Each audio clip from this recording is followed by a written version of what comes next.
My name is Cora, and at 34 years old, I never imagined I'd be standing in my Singapore penthouse looking down at Marina Bay's glittering lights.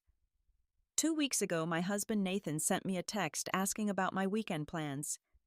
I just smiled, remembering how he told me to go to hell when I questioned his weekends with his ex-wife.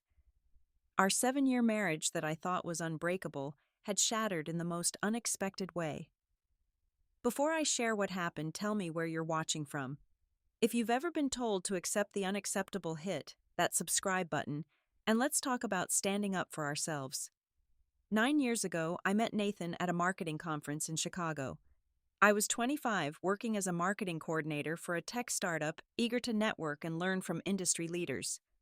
Nathan worked for one of our partner companies, heading their business development team.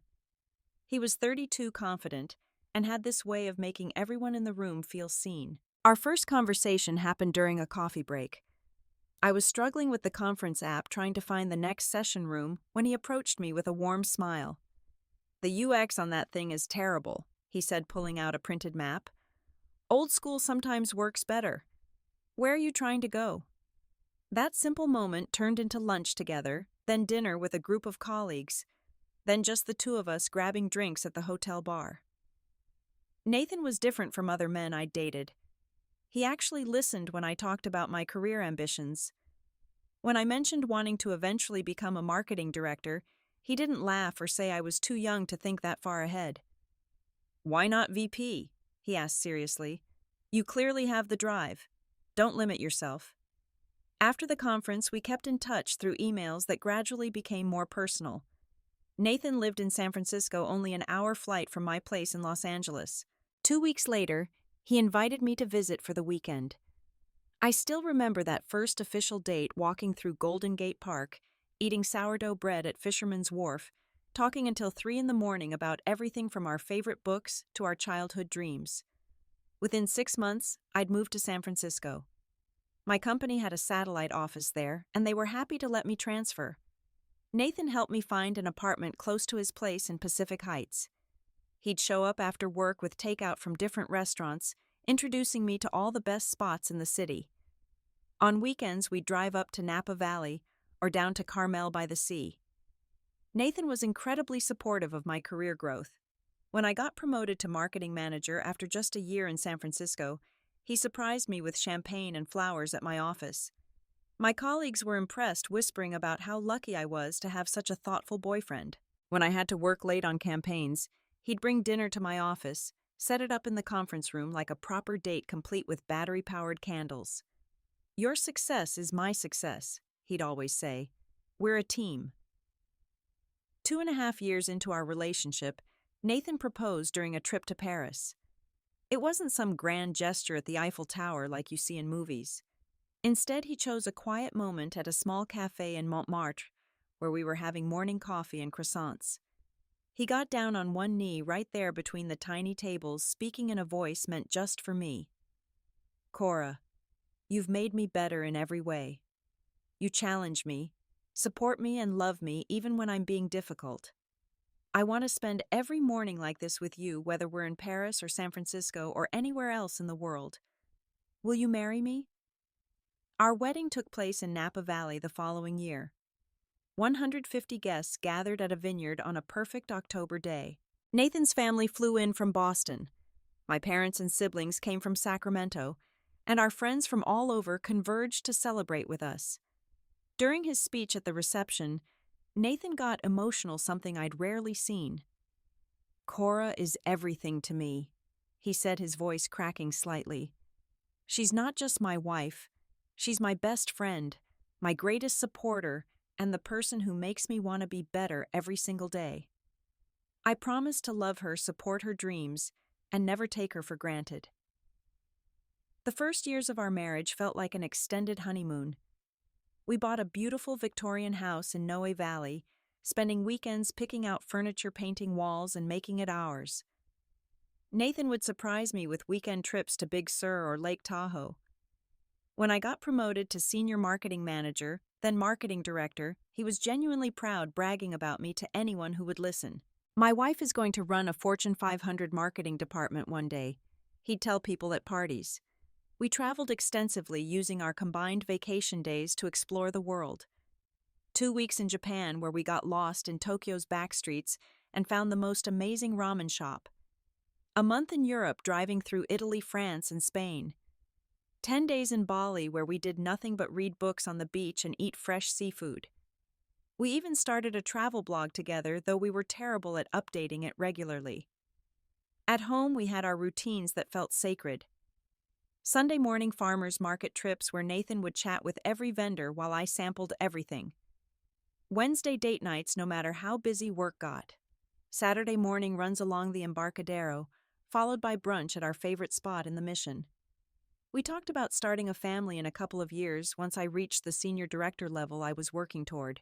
Nathan was excited about being a dad, already talking about teaching our future kids to play baseball and taking them camping in Yosemite. We even started saving for a bigger house with a backyard looking at properties in Marin County. 6 months ago, everything started to shift, though. I didn't recognize the signs at first. I'd been offered an incredible opportunity to become VP of Marketing for the Asia-Pacific region at my company. The position was based in Singapore and came with a compensation package that would double my salary plus housing allowance and other benefits. It was everything I'd worked for, a chance to build something from the ground up, to lead a team of 50 people across multiple countries. I came home that evening buzzing with excitement, waiting for Nathan to get home so I could share the news. I'd bought champagne, made his favorite dinner, and was practically vibrating with anticipation. When he walked through the door, I couldn't contain myself. "Baby, you'll never guess what happened today," I said, pulling him into the living room. "Remember that VP position that opened up in Singapore? They offered it to me.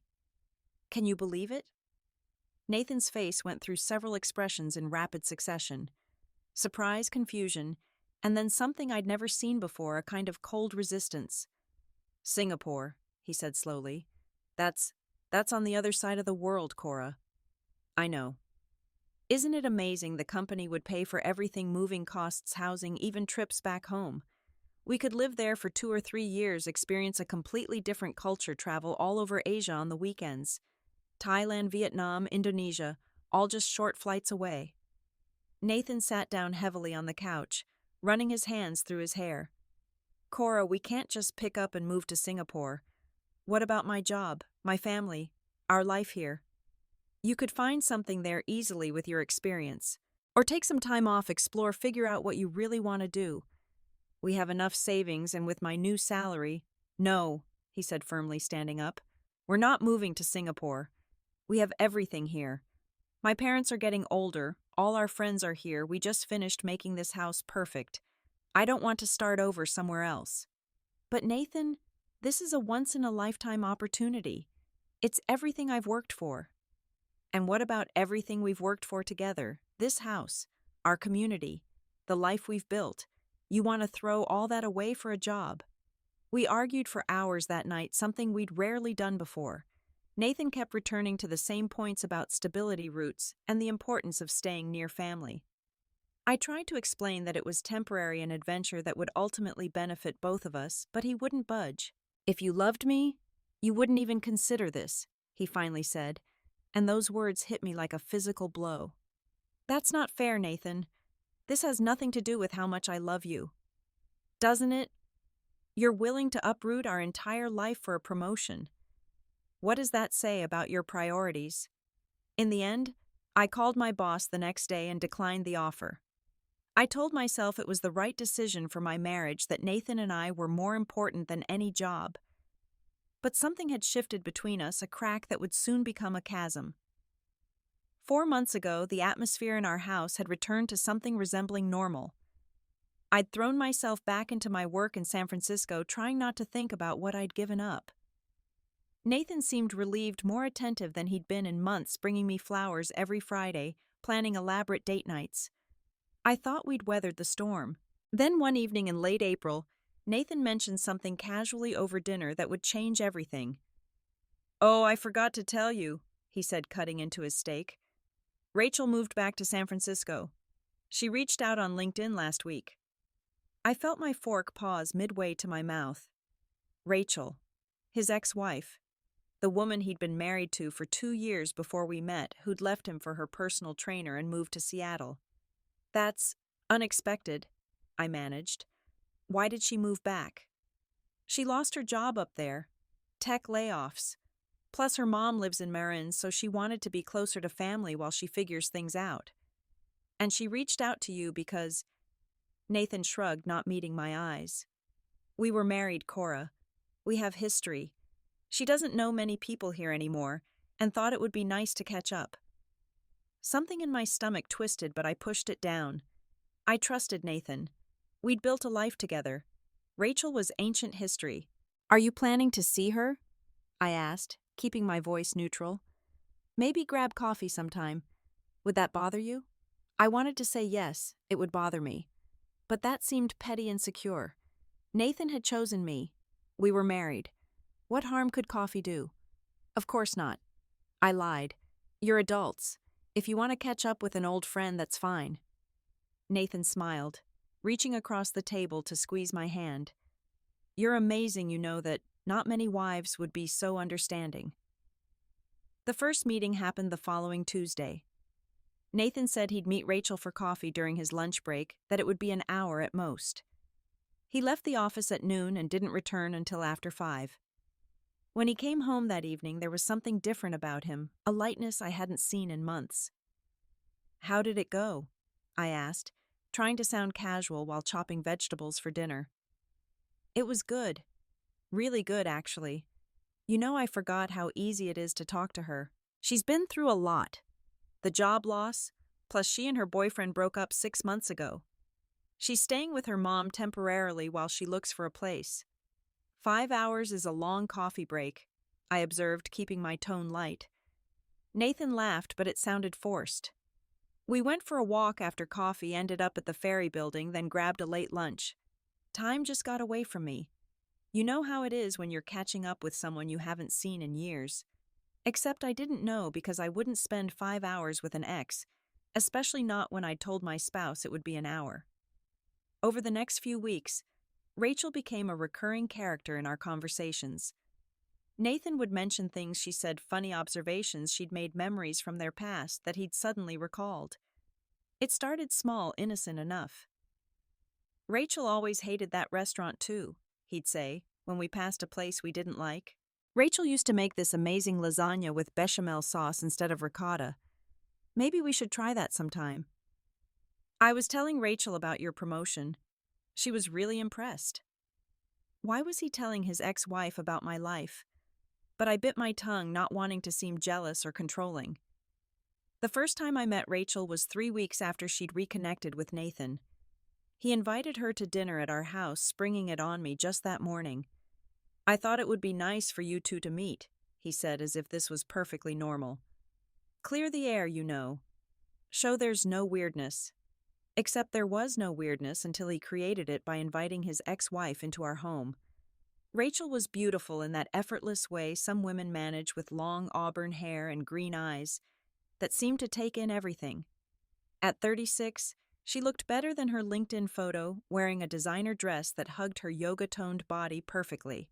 She brought an expensive bottle of wine and complimented everything in our house, though her compliments felt like assessments. "Oh, you redid the kitchen," she said to Nathan. Not me. "I like what you've done with it. Remember when we looked at this place back in 2014, we thought the kitchen was too small, but you've made it work beautifully." They'd looked at our house together. Nathan had never mentioned that. The entire dinner was a masterclass in subtle territoriality. Rachel kept referencing shared memories, inside jokes, places they'd been together. She'd touch Nathan's arm when she laughed, lean in close to show him something on her phone, used nicknames I'd never heard. "Nate, remember that time in Tahoe when we got stuck in that blizzard?" she'd say, and they'd both laugh while I sat there like furniture. "You still do that thing with your nose when you're thinking," she observed, reaching out as if to touch his face before catching herself. Nathan seemed oblivious to my discomfort, basking in the attention, more animated than I'd seen him in months. They talked about people I didn't know, places I'd never been, a whole life that existed before me, but suddenly felt very present. When Rachel finally left at 11, she hugged Nathan for what felt like an eternity, whispering something in his ear that made him laugh. She gave me a perfunctory hug that felt more like a marking of territory than a gesture of friendship. "She seems nice," I said after she left testing the waters. "She's going through a rough time," Nathan said, already defending her. "I'm glad we can be friends. It shows maturity, don't you think?" I wanted to say that maturity would be maintaining appropriate boundaries with an ex, but I just nodded and started clearing the dishes. That night, Nathan's phone buzzed constantly with texts.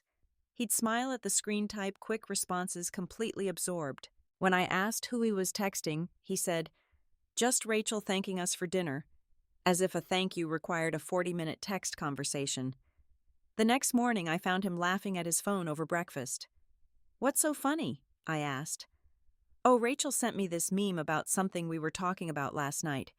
You had to be there." You had to be there. The beginning of being excluded from my own marriage. The transformation happened gradually, like watching the tide come in. You don't notice the individual waves, but suddenly you're standing in water up to your knees.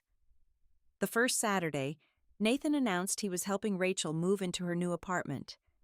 She'd found a place in the marina only 15 minutes from our house.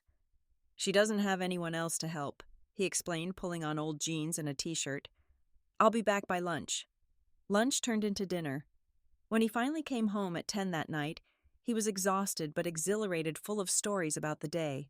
How they'd had to navigate her couch up 3 flights of stairs. How they'd ordered Thai food from this place. They used to love how her new neighbor had mistaken them for a couple, and they'd laughed about it. "Why didn't you correct them?" I asked. "It wasn't worth explaining." He said, missing my point entirely. The next weekend, Rachel needed help assembling IKEA furniture. The weekend after that, her car was making a weird noise. Then she needed someone to go with her to adopt a cat because the shelter required a reference who knew her living situation. Our weekends, once sacred couple time, became Rachel relief efforts.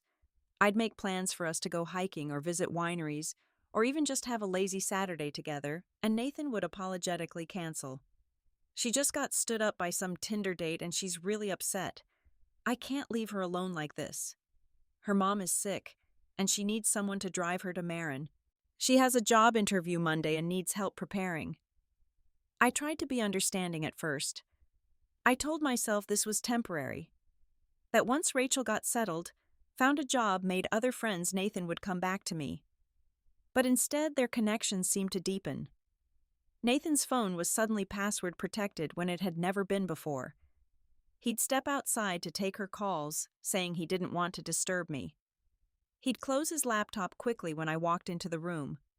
Once I saw her name on his screen with a heart emoji next to it before he snatched the phone away. "Why does your ex-wife have a heart next to her name?" I asked, trying to keep my voice calm. "It's just an emoji, Cora. It doesn't mean anything. She probably added it herself when she was putting her number in my phone." But phones don't work that way, and we both knew it. Our 7th wedding anniversary was October 15th. I'd made reservations at the restaurant where we'd had our first official date in San Francisco, bought a new dress, arranged to leave work early. That morning, Nathan kissed me goodbye and said he couldn't wait for dinner. At 3 in the afternoon, he called.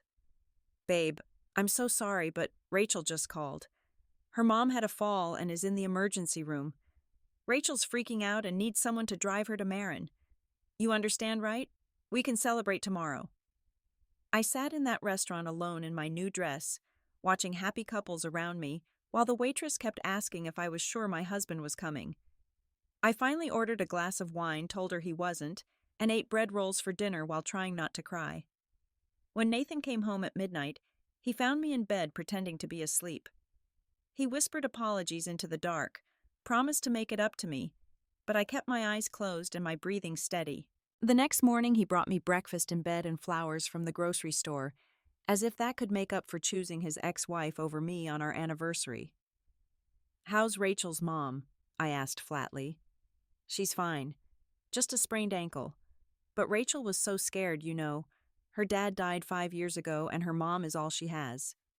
"She has you, apparently." Nathan's face darkened. "That's unfair, Cora. I'm trying to be a good friend. To your ex-wife, while being a terrible husband to your current wife. You're being dramatic. I missed one dinner." Our anniversary dinner, Nathan. Our 7th anniversary. He sighed as if I was being unreasonable. Fine. I'm sorry. What do you want me to do? Travel back in time. I want you to set boundaries with Rachel. This is getting out of hand. She's going through a tough time. She's been going through a tough time for 3 months now. At what point does she need to figure out her own life without my husband's constant assistance? Nathan stood up, his breakfast offering abandoned. You know what, I'm going to the gym. When I get back, maybe you'll be in a better mood, and we can have a rational discussion. But we never had that discussion. Instead, Nathan became more defensive, more secretive, more distant. He'd come home later, always with reasonable excuses. Client dinners, gym sessions, drinks with colleagues. But his hair would smell like perfume that wasn't mine, and there would be restaurant receipts for 2 in his pockets. I found the text message by accident. Nathan had left his phone on the counter while he showered, and it buzzed with a message that showed on the lock screen. Rachel. Last weekend was amazing. Can't wait for our next adventure. When I confronted him, Nathan had an explanation ready. We went hiking in Muir Woods. It was nice to get out in nature. She's been stressed about job hunting and needed to clear her head. You went hiking with your ex-wife last weekend when you told me you were playing golf with Brad. I knew you'd overreact if I told you the truth. So you lied to me. I didn't lie. I just didn't want to deal with your jealousy. My jealousy. Nathan, you're spending every weekend with your ex-wife who sends you kissy faces and hearts. Any wife would be concerned. A trusting wife wouldn't be. That stung more than any accusation could. He was turning this around on me, making me the villain for having completely reasonable boundaries. Thanksgiving was the breaking point before the final break. We'd planned to drive to Sacramento to spend the holiday with my parents. My mom had been cooking for days. My dad had bought Nathan's favorite whiskey. My sister was flying in from Denver with her family. Everyone was excited to see us. The morning of Thanksgiving, as I was packing our overnight bags, Nathan dropped the bomb. I can't go to Sacramento. I turned from the closet, holding his favorite sweater. What do you mean you can't go? Rachel just called. Her mom is having a bad reaction to some medication. Rachel's really scared and needs me to drive them to the hospital. Nathan, it's Thanksgiving. My entire family is expecting us. I know, and I'm sorry, but this is an emergency. Then Rachel can call an ambulance or an Uber, or literally anyone else.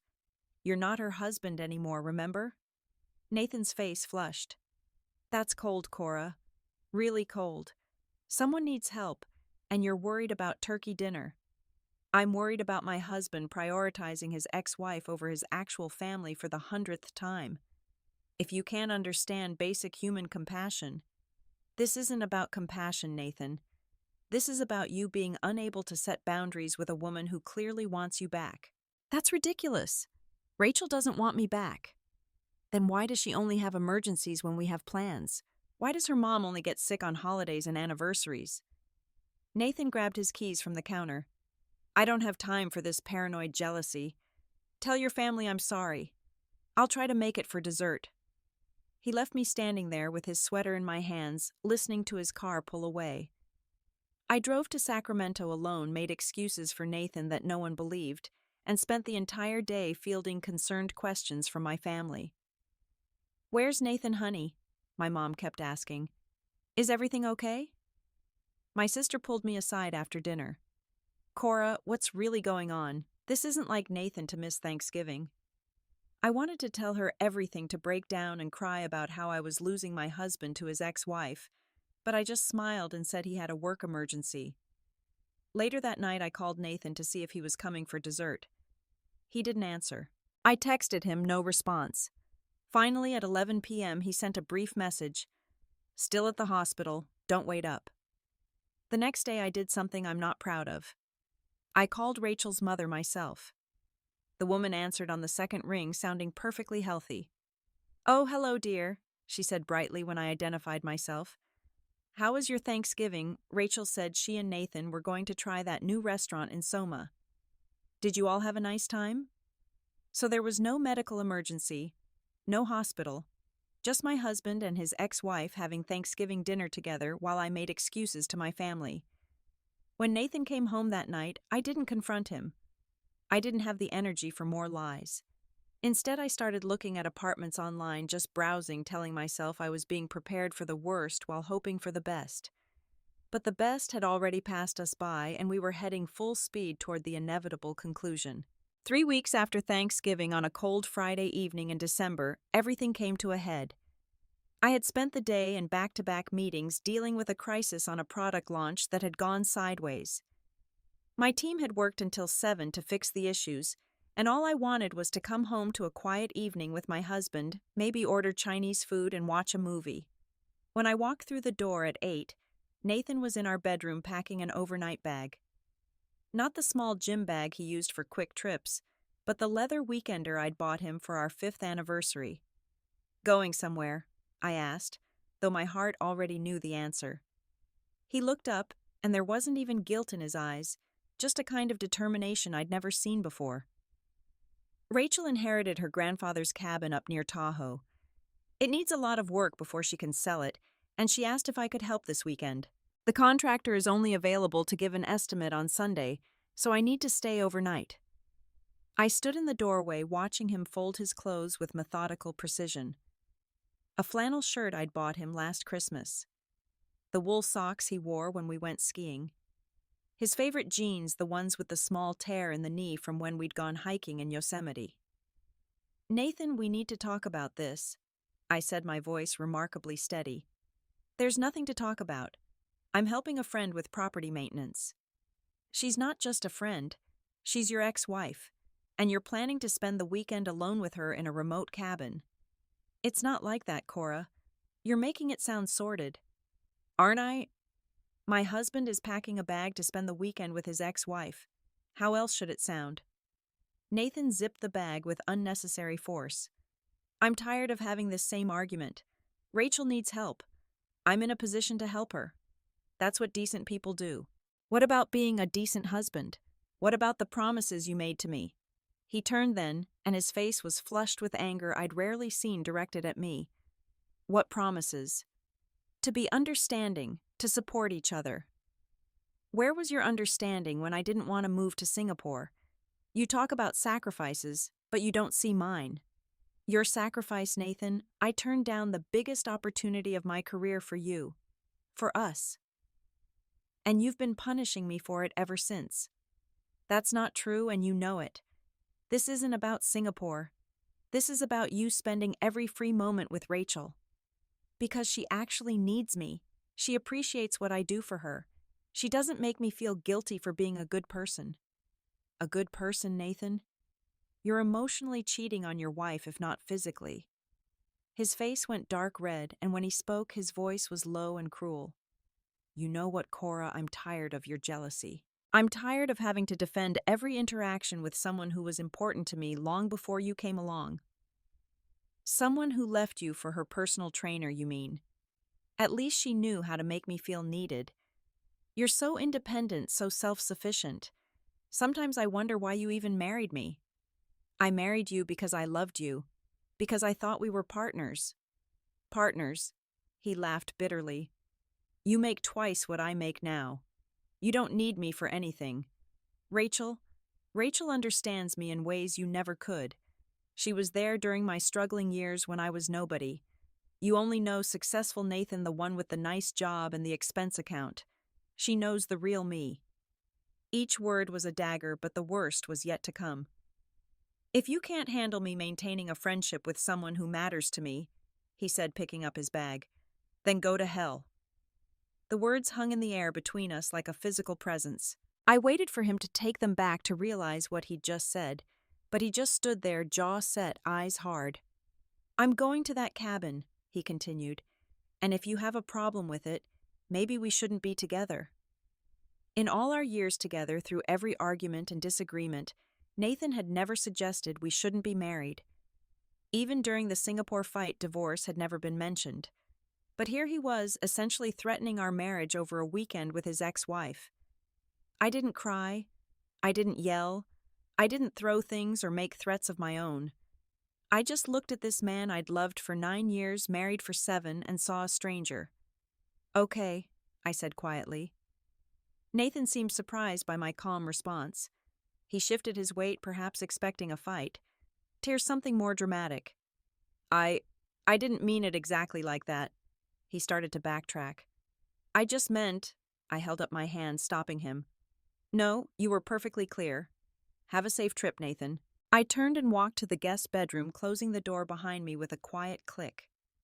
I heard him standing in the hallway for a few minutes, perhaps waiting for me to come out to fight for us. But I was done fighting for someone who had already chosen someone else. Finally, I heard his footsteps on the stairs, the jingle of his keys, the garage door opening. His car started backed out of the driveway and disappeared into the night. I sat on the guest bed, still in my work clothes, and felt something shift inside me. It wasn't heartbreak exactly. It was clarity. For months, I'd been making excuses, compromising, shrinking myself to accommodate Nathan's increasingly inappropriate relationship with Rachel. I'd given up Singapore, given up my weekends, given up my self-respect, all in the name of saving a marriage that Nathan was actively destroying.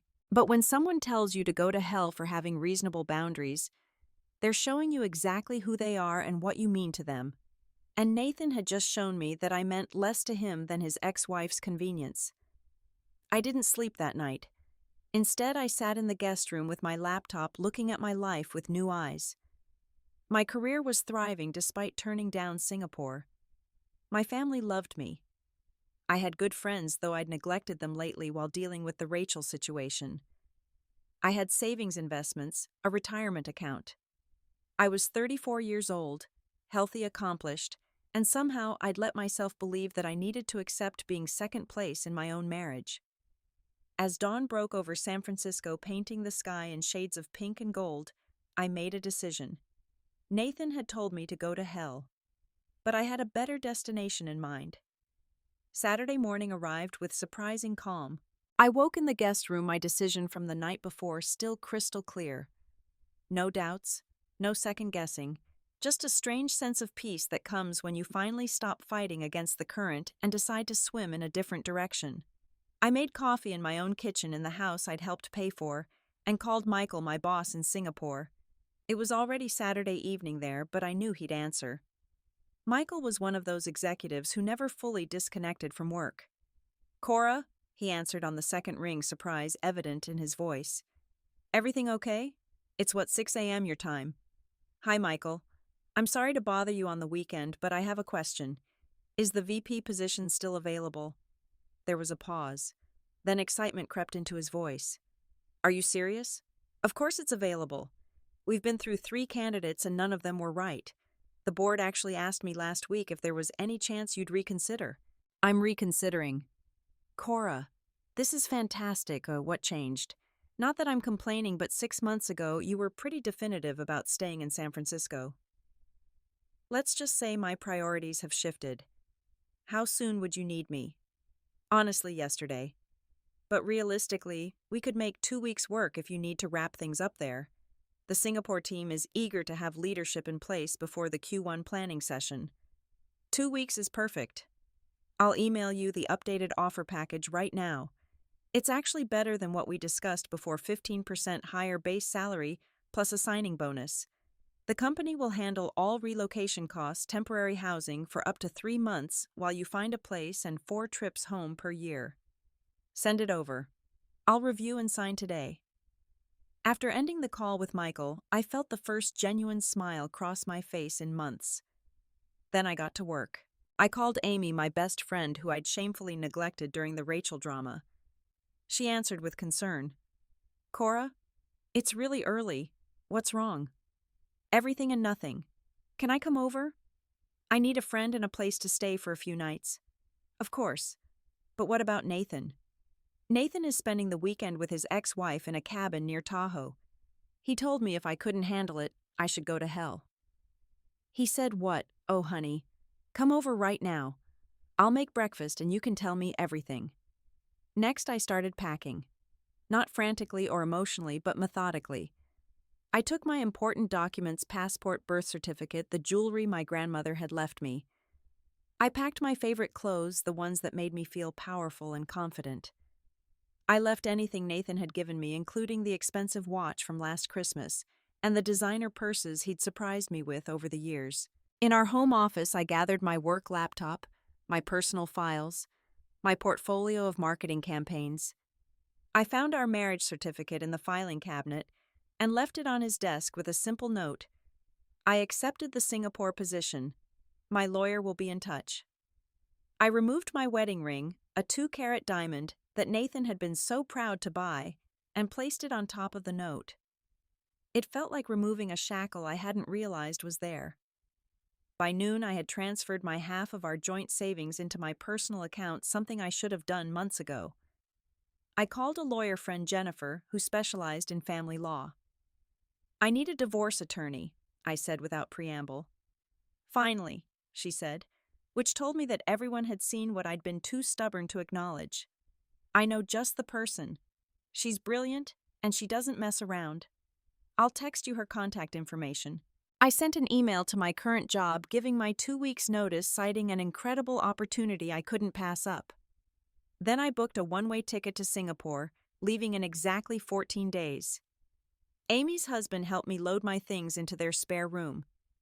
Amy made margaritas despite it being barely past lunch, and we sat on her deck overlooking the bay while I told her everything. Every weekend, Nathan had chosen Rachel, every lie, every broken promise. "I'm proud of you," she said when I finished. "I've been watching you shrink yourself for him for months. The Cora I met 5 years ago wouldn't have accepted any of this. I thought I was being a good wife, understanding, supportive. There's a difference between being supportive and being a doormat. Nathan crossed that line a long time ago." That evening, as predicted, Nathan started texting. He must have come home to check on something or realized I wasn't responding to his messages. "Nathan, where are you?" Nathan, "Cora, this is childish. Come home so we can talk." Nathan, "I just saw your note. You can't be serious." Nathan, "Singapore. You're throwing away our marriage for a job." Nathan, "Please, let's discuss this like adults." I didn't respond to any of them. What was there to say? He'd made his choice every weekend for the past 3 months. Now I was making mine. Sunday morning brought a flood of messages. Nathan had found the note, and the ring noticed my things were gone, realized this wasn't a bluff or a tantrum. The texts evolved from angry to pleading to desperate. Nathan, "I'm driving back now. Please be home when I get there." Nathan, "Rachel means nothing to me. You're overreacting." Nathan, "I choose you, Cora. I choose us. Please don't do this." Nathan, "At least tell me where you are. We've been together 9 years. Don't I deserve a conversation?" The irony of him suddenly wanting to have a conversation when he'd been avoiding real communication for months wasn't lost on me. Monday morning, I walked into my San Francisco office for one of the last times. My resignation had already made its way through the gossip mill, and colleagues stopped by my desk all day to congratulate me on the Singapore opportunity. My current boss was disappointed but understanding. "I always knew we couldn't keep you forever," she said. "You're destined for bigger things. Singapore doesn't know how lucky they are." Nathan called 18 times that day. I let them all go to voicemail. Rachel, interestingly, also tried to call twice. I definitely didn't answer those. Tuesday was the day that would later become infamous in my story. It had been 2 days since I'd left, 2 days of Nathan's increasingly frantic attempts to reach me. Then at 3 in the afternoon, Singapore time, while I was on a video call with my new team, a text came through that made me laugh out loud. "Nathan, what's your weekend like? Can we please talk?" The audacity of it. The casual tone, as if he hadn't told me to go to hell 4 days earlier, as if I hadn't left my wedding ring on his desk and moved out of our home. "What's your weekend like?" The same question he used to ask before the Rachel situation, back when my weekends were our weekends. I excused myself from the call, went out onto Amy's deck with perfect timing as the sun was setting over the Golden Gate Bridge. I took a selfie with the bridge in the background, the bay sparkling below, looking better than I had in months, because I was finally free. I posted it to Instagram, something I rarely did, with the caption, "Living my best life in San Francisco. My weekends are fully booked with myself." Then I sent it to Nathan with a simple addition, "Singapore in 12 days. New life, new priorities. My lawyer will be in touch about the divorce papers. Nathan, this is ridiculous. Come home." Me, I am home. Wherever I am without you is home now. That was the last direct message I sent him. The move to Singapore was like stepping into a different life, one where I could breathe again. The company had arranged for a serviced apartment in the Marina Bay area, a stunning 2-bedroom on the 32nd floor, with floor-to-ceiling windows overlooking the water. The first morning I woke up there watching the sun rise over the South China Sea. I actually cried, not from sadness, but from relief. My new team was everything I'd hoped for, and more. 50 talented individuals from 12 different countries, all eager for leadership and direction.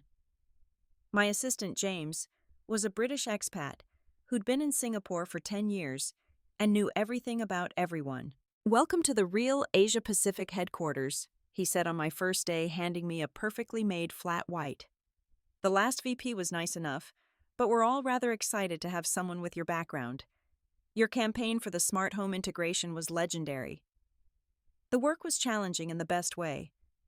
I was building something from scratch, creating marketing strategies for markets I'd only read about before. Within the first week, I'd had meetings with partners in Tokyo, Seoul, Bangkok, and Jakarta. My brain was firing on all cylinders, absorbed in problems that actually mattered, not wondering where my husband was or who he was with. Nathan, meanwhile, was falling apart. I heard about it through Amy, who heard about it through mutual friends. He'd been calling everyone we knew, trying to find out where I was staying, whether I was really going through with the divorce, if there was any chance of reconciliation. "He showed up at my house," Amy told me during one of our video calls. "David had to tell him to leave. He looked terrible, hadn't shaved, probably hadn't slept. He kept saying he'd made a huge mistake." Did he say what happened with Rachel? This is the best part. Apparently she dumped him the moment she found out you'd left. Told him she wasn't interested in actually being with him, just liked the thrill of seeing if she could get him back. She's already dating some venture capitalist. I shouldn't have felt satisfaction at that, but I did. Nathan had blown up our marriage for a woman who was playing games, who saw him as a conquest, not a partner. The divorce papers were filed within a month. Nathan initially refused to sign, sending long emails about working things out, going to counseling, starting fresh. My lawyer forwarded them to me, but I never read them in full. The subject lines told me everything I needed to know. "Please reconsider. We can fix this. I was an idiot. I love you." Too little, too late. Singapore became my playground and my sanctuary. On weekends, instead of sitting home alone while my husband tended to his ex-wife, I explored. The hawker centers became my favorite spots, trying different stalls, learning to order in Mandarin and Malay. I joined a yoga studio where I made friends with women from all over the world. Emma, a marketing director from London, became particularly close. "I can't believe you were putting up with that nonsense," she said over drinks at C'est La Vie, the rooftop bar with the most incredible views. "Your ex sounds like a complete muppet." I can't believe it either, looking back. It's like I was in a fog, making myself smaller and smaller to accommodate his choices. Well, you're definitely not small now. Did you see how the Tokyo team hung on your every word in that presentation? You're becoming a legend here already. 3 months into my new life, I got promoted to Senior VP with an even larger territory and team. Patricia, the CEO for Asia Pacific, became a mentor and friend. "You know what I love about you, Cora," she said over lunch one day. "You don't apologize for your ambition. So many women do. They achieve something incredible and then immediately downplay it. You own your success." I spent too many years downplaying myself for someone else's comfort. Never again. The weekends that had once been lonely were now full. Weekend trips to Bali, where I learned to surf. A long weekend in Bangkok exploring temples and street markets. A photography workshop in Penang. A diving certification in the Philippines. I was saying yes to everything, making up for all the no's I'd accepted before. 6 months after leaving San Francisco, I was at a conference in Hong Kong when I literally ran into Nathan. I was walking out of a session on digital transformation when I heard my name. I turned and there he was, looking older, thinner, wearing a suit that didn't fit quite right. "Cora," he said, his voice rough with emotion. "I can't believe it's you." "Nathan," I acknowledged, neutral and professional. You look amazing. Singapore obviously agrees with you." "It does. What are you doing in Hong Kong?" "Client meeting, trying to expand into Asia, actually hoping to set up some partnerships in Singapore." The irony wasn't lost on either of us. Can we get coffee? Please, just to talk." I looked at this man I'd once planned my entire life around and felt nothing. No anger, no sadness, no longing. Just a mild curiosity, like looking at a stranger who seemed vaguely familiar. "I have 15 minutes before my next session," I said, gesturing to the hotel cafe. We sat across from each other, and Nathan looked at me like he was seeing me for the first time. "I lost everything when I lost you," he said without preamble. "Rachel played me. She never wanted me back. She just wanted to prove she could have me. The house feels empty. I got passed over for the promotion to director. Everything fell apart." "I'm sorry you're having a hard time," I said, meaning it. Despite everything, I didn't wish him ill. "Don't you miss us at all?" "What we had?" I thought about it, really considered his question. "I miss who we used to be before you decided your ex-wife's needs were more important than our marriage. But Nathan, you told me to go to hell for asking you to prioritize us. You made your choice every single weekend for months."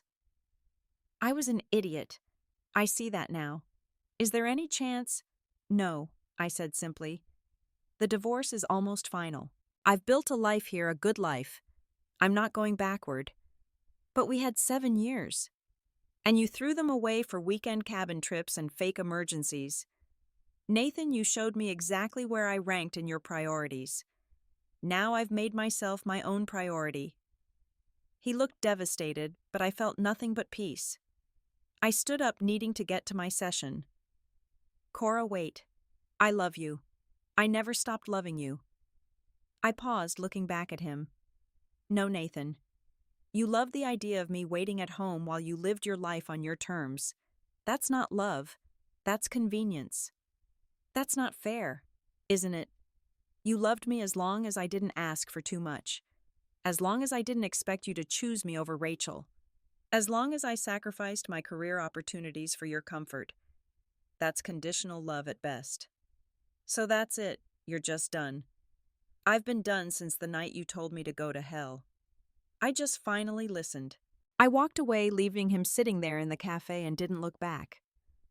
1 year has passed since that night Nathan told me to go to hell. I'm sitting in my new apartment, one I purchased myself, with a view of the Singapore Strait that still takes my breath away every morning. The divorce was finalized 8 months ago. I didn't take alimony, didn't want the house, just took what was mine and left what was ours behind. Nathan kept trying to give me things as if money or property could undo what he'd done, but I didn't want anything that would tie me to that life. My career has exploded in ways I never imagined. I'm now the youngest C-suite executive in my company's Asia-Pacific division. I was featured in Forbes' Women to Watch in Asian Business list. My team has launched 3 campaigns that have won international awards.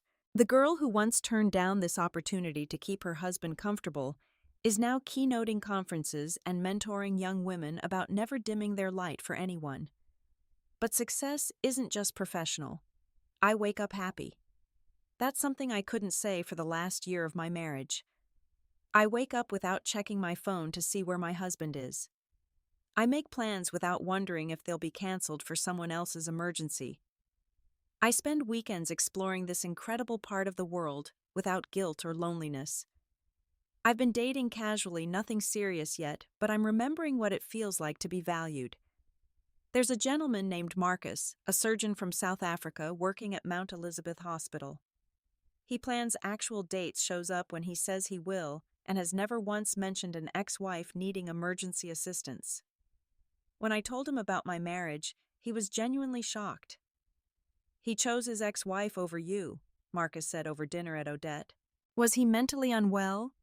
It made me laugh, the simple clarity of his confusion. To someone who hadn't been slowly conditioned to accept less and less. Nathan's behavior was obviously unacceptable. I also started therapy, something I should have done months before my marriage ended. My therapist, Dr. Wei, helped me understand how I'd slowly accepted the unacceptable. Often we don't see the cage being built around us because it happens one bar at a time, she explained. First, it's just coffee with an ex. Then it's helping her move. Then it's every weekend. By the time you realize you're trapped, the door seems too heavy to open. But I did open it. Yes, you did. And that took incredible strength. Many people never leave, just shrink themselves to fit in smaller and smaller spaces. Through therapy, I've also learned to forgive myself for staying so long. I wasn't weak or stupid. I was someone who believed in marriage and commitment in working through problems. Those aren't character flaws.